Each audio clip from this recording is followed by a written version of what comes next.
புல்கா சப்பாத்தி வந்து செய்ய போகிறோம். அதுக்கு வந்து கோதுமை மாவு ஒரு கப் எடுத்துருக்கேன். சால்ட் ஒரு ஸ்பூன் போட்டுறேன். குக்கிங் ஆயில் பார்த்திங்கன்னா ஒரு 2 ஸ்பூன் போடுறேன். போட்டுட்டு நல்லா மிக்ஸ் பண்ணிடலாம். இதில் வந்து கொஞ்சம் கொஞ்சமாக தண்ணி சேர்த்து சாஃப்டான மாவு வந்து பிசைஞ்சிக்கலாம்.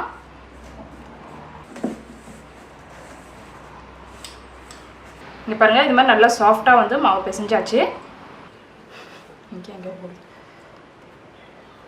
இது வந்து ஒரு போர்ஷன் எடுத்துக்கலாம்.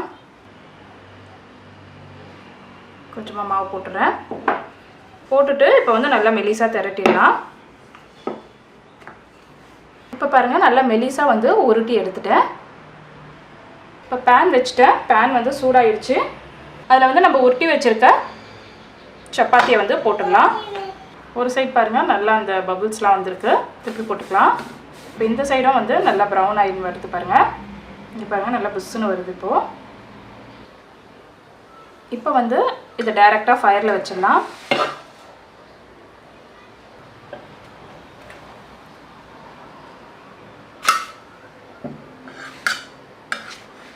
அவ்வளோதான், ரெடி ஆயிடுச்சு. இப்போ புல்கா சப்பாத்தி வந்து ரெடி பண்ணியாச்சு. ரைத்தா வந்து ரெடி பண்ணிக்கலாம். தயிர் போட்டுறேன். தயிர் போட்டு நல்லா பீட் பண்ணிக்கோங்க. சால்ட் ஒரு 1/2 ஸ்பூன் போட்டுறேன். பொடியாக கட் பண்ணால் ஆனியன் கொஞ்சம் போட்டுறேன். தக்காளியும் வந்து பொடியாக கட் பண்ணி வச்சுருக்கேன், அதையும் சேர்த்துறேன்.